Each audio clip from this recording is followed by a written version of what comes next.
The moment the stranger stepped through the glass doors of the cafe, everything around me froze. The hiss of the espresso machine, the clinking cups, even the faint hum of conversation. Gone. My wife, Claire, turned pale, her hand trembling around her coffee cup. She whispered, "I've never seen him before in my life." But when the man smiled, he spoke my name. He knew the color of our bedroom walls, the song we danced to at our wedding, even the date our daughter was born. My pulse thundered as I glanced at Claire, her eyes wide, her lips forming silent denial. How could this man, who she swore was a stranger, know everything about us?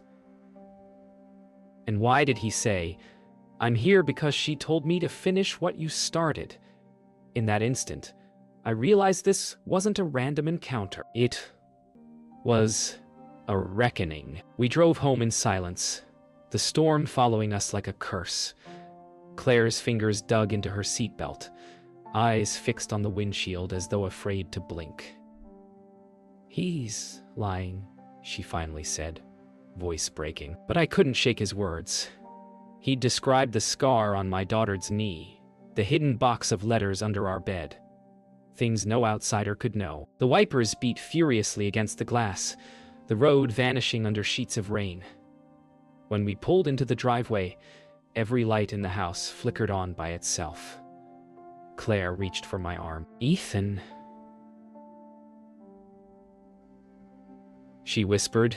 We locked everything before we left. Inside, the air smelled wrong, like old wood and wet metal. Water dripped from the ceiling, though the roof had never leaked before. I checked the alarm system. It was off, wires dangling, freshly cut. Claire stood by the staircase, frozen. "Ethan," she murmured, "someone's been here." Then she pointed. Our wedding photo, the one that always sat on the mantel, was gone. In its place was a newer picture. Same frame, same composition. But the stranger stood beside Claire, his arm around her shoulders, smiling as though he belonged there. I tore the photo from the frame, my hands shaking. "This is some sick joke," I said, but the paper felt old, weathered, edges frayed, like it had existed for years. Claire whispered, "Ethan, look at the date." In tiny handwriting at the bottom corner, July 14th, 2014. The day of our wedding. But I remember that day vividly. I was the one standing beside her. So who took this photo, and why did the man in it wear my ring? Thunder rolled outside as Claire collapsed onto the couch, clutching her head. "I don't remember this," she cried. I tried to breathe, but everything felt unreal. The stranger knew our secrets, our history, our future. What if this wasn't about who he was, but who I wasn't? Claire's phone buzzed. A new message from an unknown number flashed on the screen. "You forgot me once. Don't do it again." And beneath it, a live photo appeared, taken seconds ago, from inside our living room. The house felt like a trap. Every creak of the floorboards, every gust of wind outside, felt like someone was watching. We locked the doors, checked the windows twice, but it didn't matter. Someone had been inside. But who? I couldn't escape the nagging thought that everything in our life was wrong, like someone else had been pulling the strings. Claire's hands shook as she reached for her phone, desperate to call the police. But as she dialed, the message notification came through again. "Look behind you." I whipped around, heart pounding, expecting to see the stranger standing just behind me. But no one was there. The air felt thick, too thick. My hands were clammy, my mind racing with questions I didn't have answers to. Claire's phone buzzed again, and this time, the message was accompanied by a photo. One of me, standing by the window just moments ago. But it wasn't a photo I had taken. It was a photo of my reflection from the outside. How? I had locked the doors, checked the windows. I swear I did. I grabbed the phone, feeling the weight of something darker than fear settle over me. The text was clear: you can't hide. That's when it hit me. This wasn't about breaking in. It wasn't about stealing our privacy. This was about manipulation, control. Whoever this was had been following us, studying us for far longer than we could imagine. Claire started to cry. She dropped her phone, her hands clutching her chest, as if trying to hold her sanity together. "Ethan, who is he?" she whispered. And the worst part was, I didn't have the answer. The front door slammed open with a violent force, the hinges groaning under the pressure. I spun around to find nothing but the empty, rain-slicked night outside. My heart skipped a beat. A deep, guttural laugh echoed through the house, the kind that made the hairs on the back of my neck stand on end. I rushed to the door, my breath coming in short gasps. The storm outside had calmed, but the air inside was thick with something more dangerous. I slammed the door shut and bolted it, but the lock clicked twice, as if someone was still inside. I knew it wasn't just paranoia anymore. The stranger had made his move. He was in our house. The lock had clicked twice, once when I shut the door and again just after. The question wasn't how he got in, it was what. Claire's breathing had become shallow, as if she was holding herself together by sheer will. "Ethan, he's playing with us," she whispered. "What if he's been watching us the whole time?" Her voice cracked with fear, and I couldn't help but feel the same. We were in the middle of a game, and I had no idea what the rules were anymore. The footsteps stopped.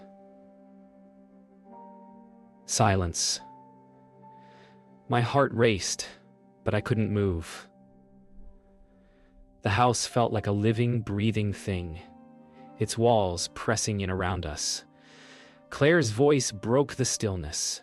"Ethan, we have to leave." Her eyes were frantic, but I couldn't bring myself to agree. "Not yet. What if he's waiting for us to make the first move?" I whispered. The clock on the wall ticked louder than ever, each second stretching into eternity. And then, before I could say another word, a voice came from behind us. His voice. "You've been running for too long. It's time to face the truth." I spun around, but the voice didn't belong to anyone I knew. The air around me felt charged, as if something supernatural was at play. The room felt too cold, the windows too dark. Claire grabbed my arm, pulling me away from the door. "Ethan, no one's here. Please, we need to get out, now." Her face was pale, her breath shallow, and for the first time, I realized how much she was truly scared. Her hands shook violently as she fumbled with the keys in her pocket. But before I could respond, the voice came again. This time closer. So close I felt the breath on the back of my neck. "You're not going anywhere." I pulled Claire behind me, heart pounding in my chest. We needed to get to the car. We needed to get out. I shoved the front door open and froze.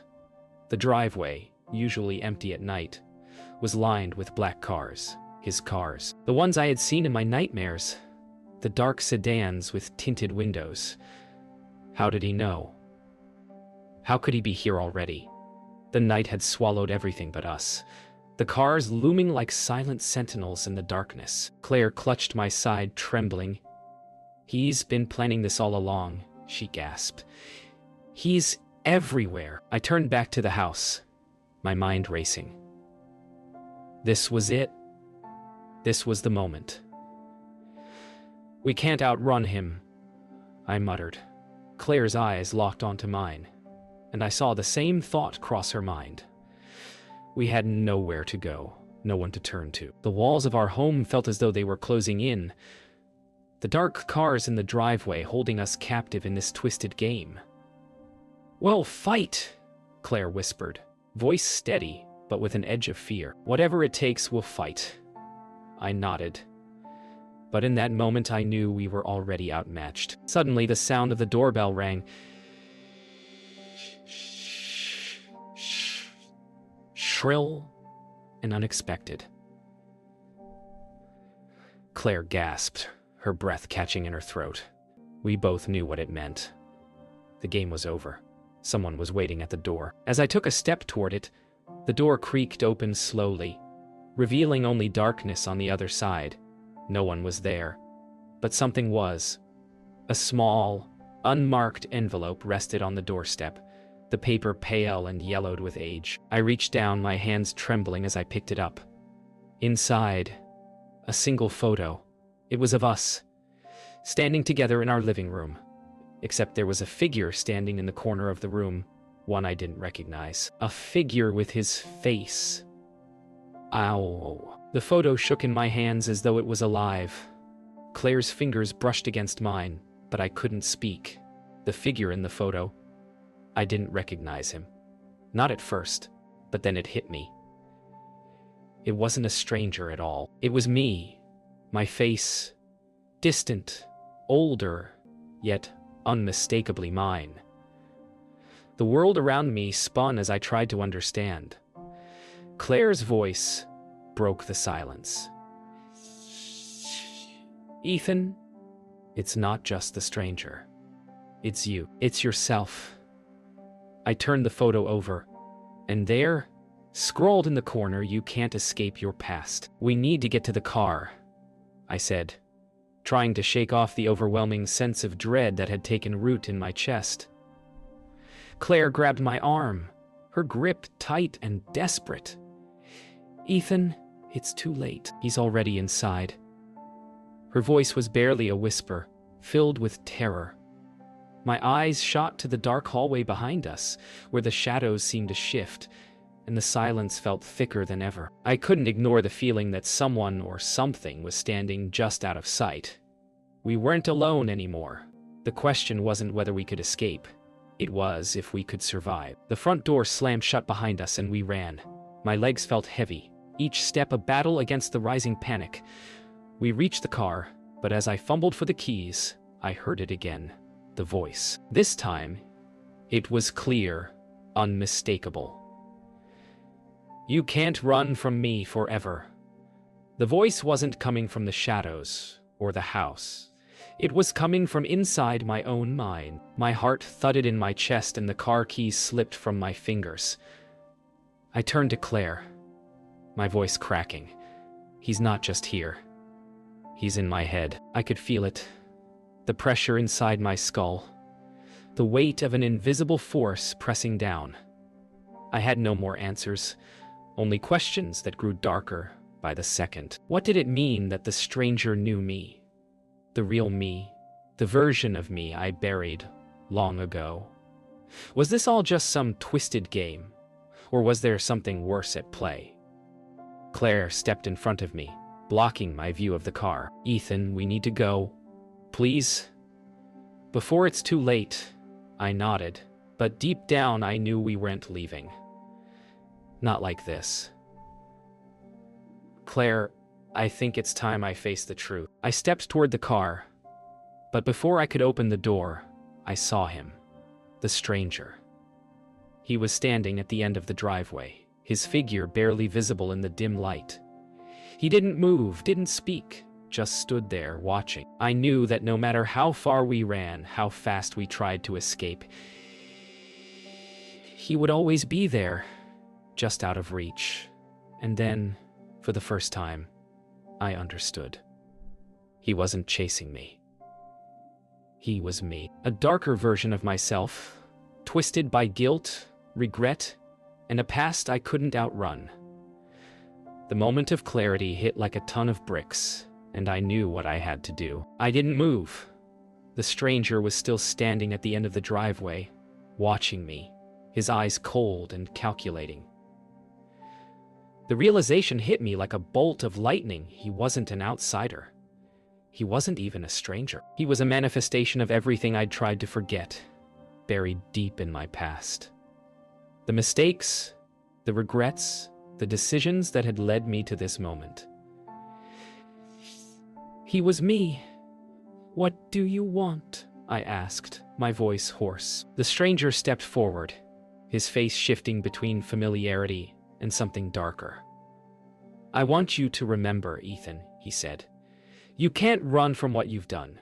You can't outrun yourself. I felt the weight of the moment crushing me. There was no escape. The stranger's voice cut through the air again. But this time it wasn't just a voice. It was a memory. My memory. You didn't think I'd stay buried forever, did you, Ethan?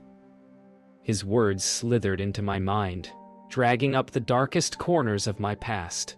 You can't escape who you are. I've been with you all along.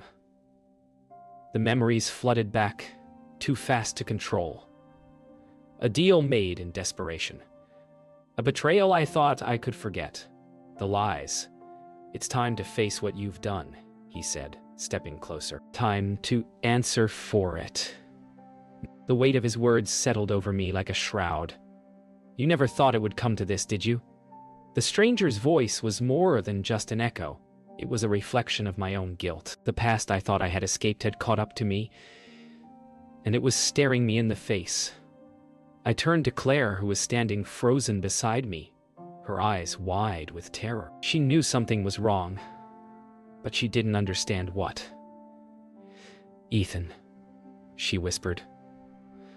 What's happening? Who is he? My heart clenched. I don't know, I said, though I had never been more certain of anything in my life. But I have to face him.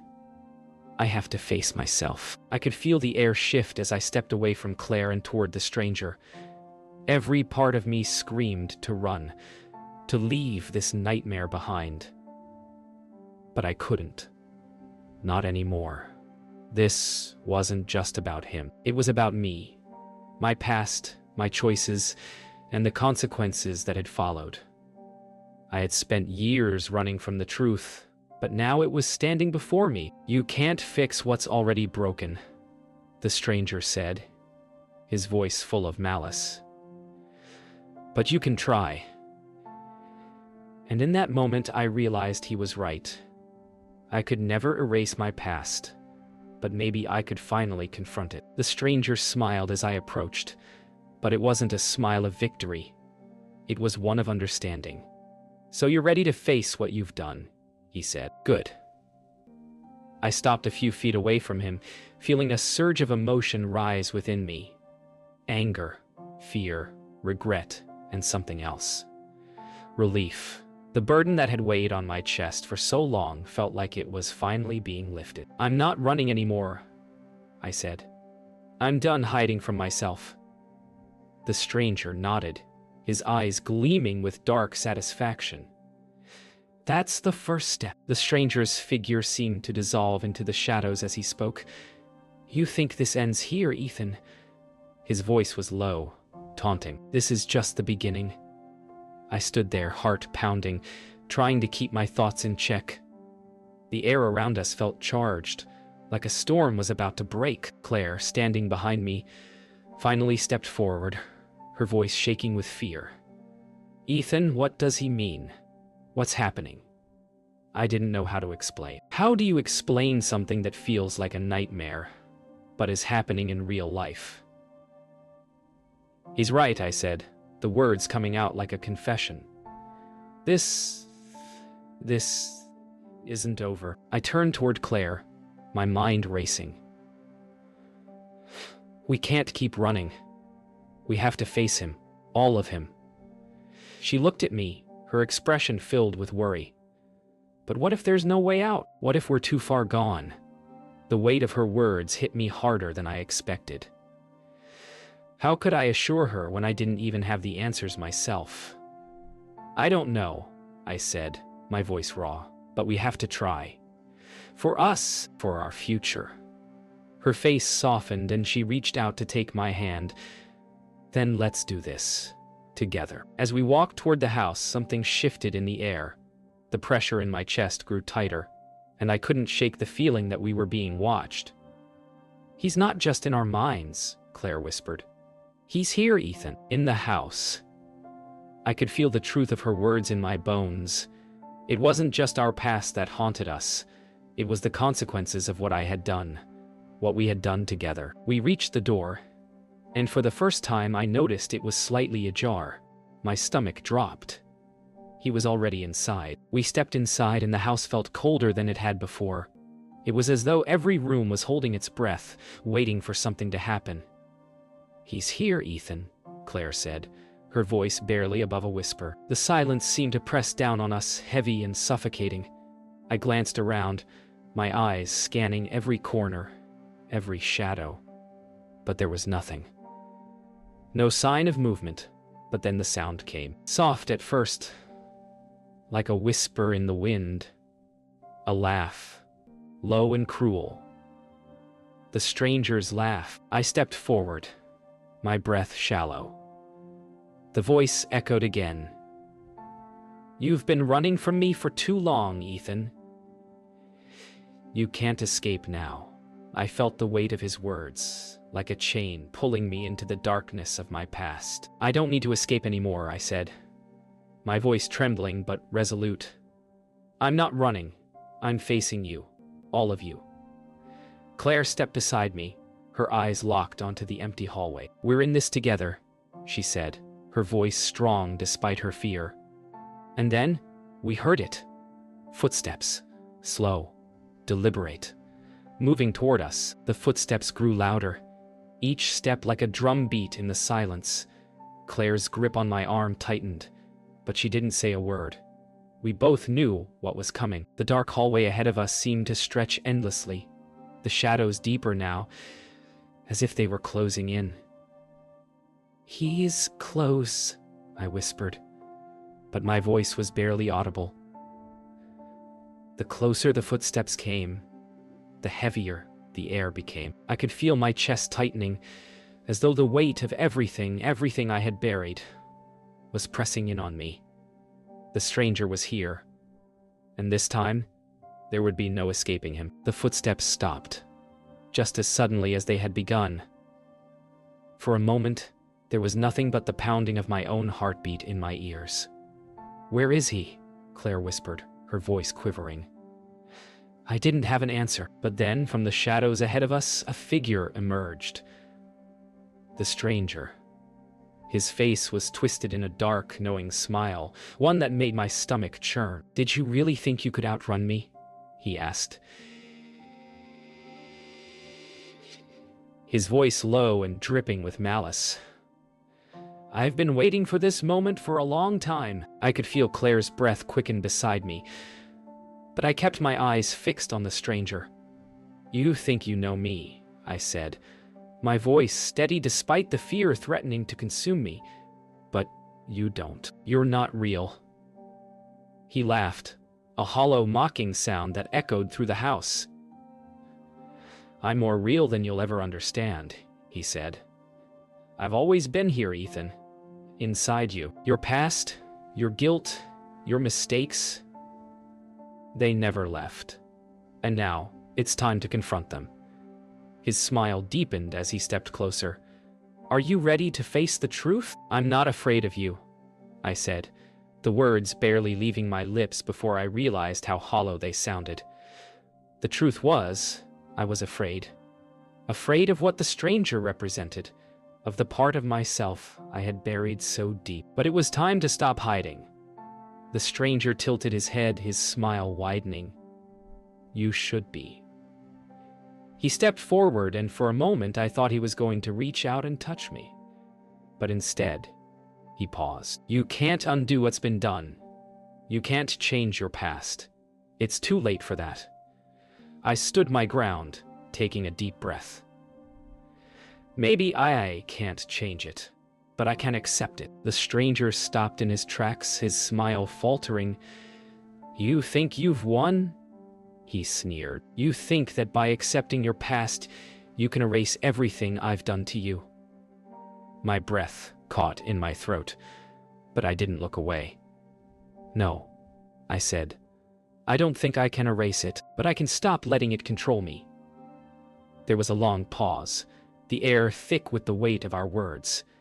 And then, just as suddenly as he had appeared, the stranger took a step back. His figure started to fade into the shadows, his voice echoing one last time. "You can't escape me, Ethan. I'll always be with you." And with that, he was gone.